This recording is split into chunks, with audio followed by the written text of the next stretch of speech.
नमस्कार दोस्तों, कैसे हैं आप सभी। आशा करता हूँ स्वस्थ होंगे मेरे किसान भाइयों। आज फिर हम मुलाकात करते हैं अपने इस नए वीडियो के साथ। अभी तक हमने बात की थी मध्य प्रदेश की भूमियों के संबंध में, कृषि वर्ष के बारे में, राजस्व वर्ष के बारे में और वास्तविक कृषक के बारे में। अब हम बात करते हैं कि पट्टेदार कौन से व्यक्ति होते हैं और वह किस नियम के तहत शासन ने पट्टेदार घोषित किया है।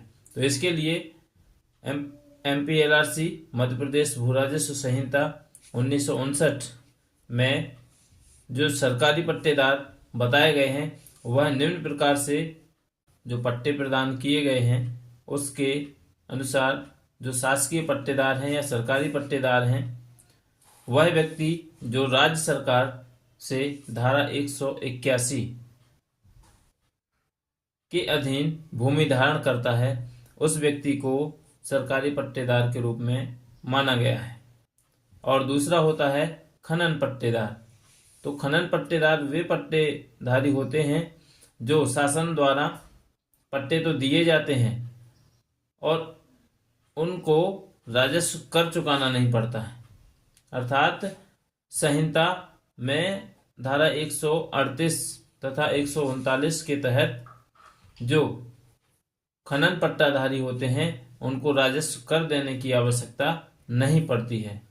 इसी प्रकार जो ग्वालियर क्षेत्र में कंपनी स्थापित थी उसने भी कुछ पट्टे जारी किए थे, जिसके अनुसार जो दिए गए पट्टे थे वह कंपनी का कब्जा कंपनी और मध्य प्रदेश राज्य के बीच करार पाए गए अनुबंध निबंधनों के अधीन निरंतर रहा।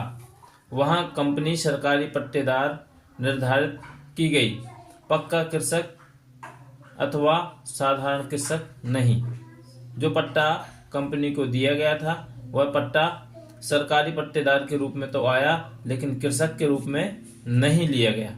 इस प्रकार से जो MPLRC है मध्य प्रदेश भू राजस्व संहिता है उसमें पट्टे दो प्रकार से निर्धारित किए गए हैं। एक है धारा 181 के तहत जो सरकारी पट्टेदार हैं, जो भूमिहीन व्यक्ति थे, जो निर्धन व्यक्ति थे, उनको शासन ने योजनाओं के अनुसार भूबंटन किया और कुछ भूमियों का अंश भाग दिया, जैसे 2 एकड़, 2 हेक्टर, 5 हेक्टर। इस प्रकार से जो पट्टे निर्धारित किए गए 10 एकड़ तक के पट्टे शासन ने दिए हैं, जिसके अनुसार किसान जो निर्धन व्यक्ति है वह कृषि कार्य करके अपने परिवार का भरण पोषण करता है और जीविका उपार्जन करता है। उसके तहत शासन को उस भूमि का राजस्व अदा करना पड़ता है। और जो दूसरा है खनन पट्टेदार वह हैं जो किसी प्रकार का खनिज निकालते हैं, जैसे गट्टी का बनाना, जो पहाड़ होते हैं वो खनन पट्टेदार के रूप में आते हैं। वह गट्टी निर्माण करते हैं, बालू बनाते हैं। या शासन की और कई स्कीमें हैं जो खनिज संपदा के माध्यम से जो पट्टा मिलता है वो खनन पट्टेदार के रूप में ही आता है और उसमें व्यक्ति को राजस्व अदा नहीं करना पड़ता है। इस प्रकार पट्टा 2 प्रकार से निर्धारित है, सरकारी पट्टेदार और खनन पट्टेदार।